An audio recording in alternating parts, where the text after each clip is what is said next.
too loud. What size crash cymbal should you get? Are you asking that question? Because if you're asking that question, you are in the right place right now. Welcome to Two Musician, where our mission here is to help drummers just get better, get past plateaus, and find motivation, but also answer questions. What size crash cymbal should I get? Well, it's not as easy as just saying the size that makes the most sense for your setup, because I'm just going to assume that you already know whether you want a thick or thin cymbal. You know the weight you want. You know whether or not you want your regular hand-hammered markings or whether you want consistent machine hammerings on the cymbal, whether you want the bell finished or unfinished, whether you want the bell hammered, the size of the bell, the lathing and how deep it is, the concentric rings, and whether you like the brilliant finish or traditional such as this. All these things that go into making a cymbal sound the way it does. So I'm going to assume that you already know. You say, hey Evan, I already know, dude. I'm a rock drummer. I like the sound of your cymbals. They're thin cymbals. They're dark. They're a little complex.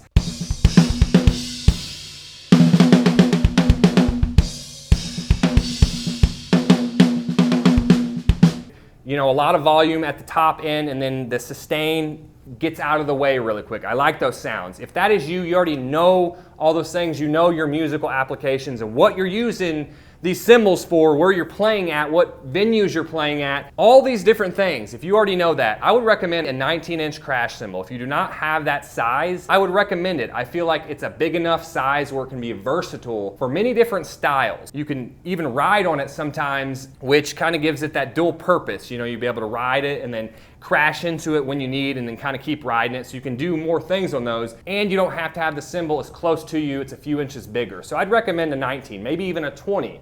Maybe you like the really big sound cymbals. If that is the case, I recommend a 22. This cymbal's huge. It gets out of the way quick, but it's got an explosive, thunderous sound. Maybe you don't have the bigger cymbals and you're looking at those. 19 or 22 inch, I would recommend those.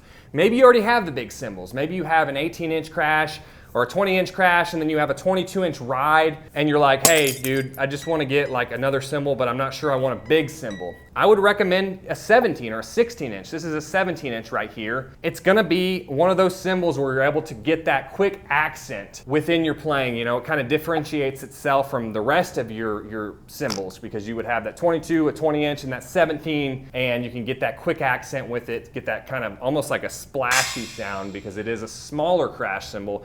Or a 16-inch, that would work too. And then some drummers even opt to go as low as a 14-inch crash.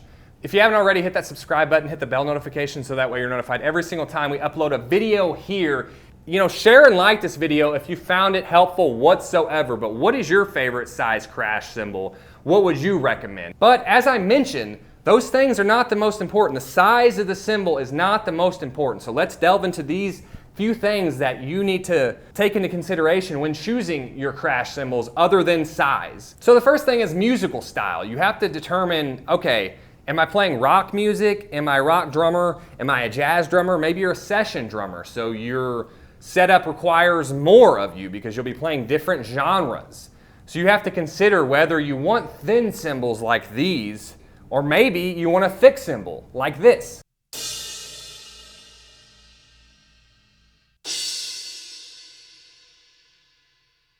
This is a 19-inch crash, the same as this Sabian Legacy over here, but they sound way different. Well, why is that? Well, it goes back to those things.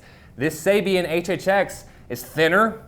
It's got a smaller bell. The hammerings are more irregular, so it gives that complex overtones. It's a little darker, a little washier, has that top end and then gets out of the way really quick sustain. This one's a heavy 19-inch crash. The bell's bigger, as I mentioned. The concentric rings around the cymbal. It's a thicker cymbal. It was made to be loud and to have long sustain. It also cuts through. There's not really any irregular hammerings. Actually, I don't even really notice any hammerings, but the cymbals sound different. Going back to the style of music you're playing, maybe you are a session drummer and you're like, hey, I want a setup that is more versatile. So I would recommend, medium thin cymbals, or thin cymbals even. Be sure to check out the link in the description below. 10 free drum hacks that are gonna help your drumming. It's gonna help you get past your drumming plateaus. So I recommend that. 10 free drum hacks in the description below. Here in this day and age, over the past several years, it seems like thinner cymbals are becoming more and more popular. Not that that's an excuse for you to automatically choose those cymbals, because you may like the sound of heavier cymbals over thinner cymbals. Heads up, I did a dark versus bright cymbals comparing these, check it out, The link should be up here somewhere. But maybe you like thicker cymbals over thin cymbals is my point. So figure out your musical application. Maybe you want medium thin cymbals, you want something a little thicker than this, or maybe you want the extra thin.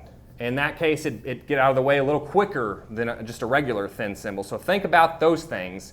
You know, used to it would be the heavy drummers would pick the thick cymbals. They would get the medium heavy or the heavy cymbals, and then they would use those in their setup. But now you'll see a lot of rock drummers or metal drummers using, you know, medium thin or even thin or extra thin even. So that's not really the case anymore. And used to it would be jazz drummers may pick the thinner cymbals, which that may still be the case. I couldn't really see a jazz drummer wanting a really thick cymbal, but to each their own. It's going to be different across the board, and that is personal preference, and we'll get to that here in a little bit as well. So other things to look at, as I mentioned, is the bell size. Thicker cymbals typically have bigger bells, and that's a lot of the times where that volume comes from within those cymbals. So if you got a cymbal with a smaller bell, it is not going to be as loud as the same cymbal size with a bigger bell. And also, if you look at, hey, I want to get a 16-inch crash that's thick with a big bell, but then you look at an 18-inch crash that's thinner and has a smaller bell, that 16-inch crash is going to be louder than the 18-inch crash.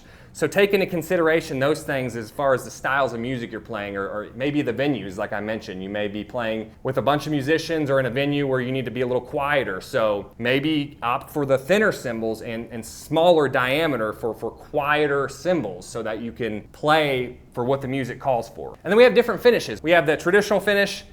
We have the brilliant finish, which is the shiny one. And so those are going to offer you different characteristics in the sound as well.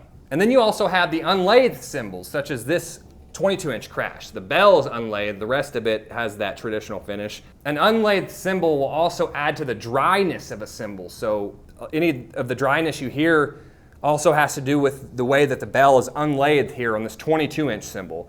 And then the brilliant cymbals are a lot brighter and they have a lot more high end to them. So after determining, you know, what specific genre or musical applications you're going to be using these cymbals for, I briefly mentioned it, but you'll want to look at the volume and projection of cymbals. As I mentioned, cymbals with bigger bells will have more volume, more cut through, and also more sustain. Larger cymbals will have more sustain, more power than smaller cymbals, but you have to take into consideration those other things that we mentioned, like the weight and the way it's laid and the bell size and hammerings and all that. As I mentioned, smaller cymbals may offer quicker attack and may be optimal for quieter settings or in a club where you may not be able to get that loud, or even playing in church where you're not able to play as loud as you'd like. So we mentioned the musical styles and the musical applications you'll be using the cymbals for. We also mentioned volume and projection, but there's also personal preference and your existing cymbal setup.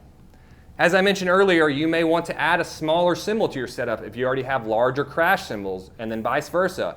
If you have smaller crash cymbals, maybe a bunch of them, maybe you want to add another crash. And so I would opt for, you know, a 19-inch or a 20-inch, maybe even a 22-inch if you have the room for it. So as we mentioned, there are several things other than the size of the cymbal that you'll have to look at when determining what size crash cymbal should you get.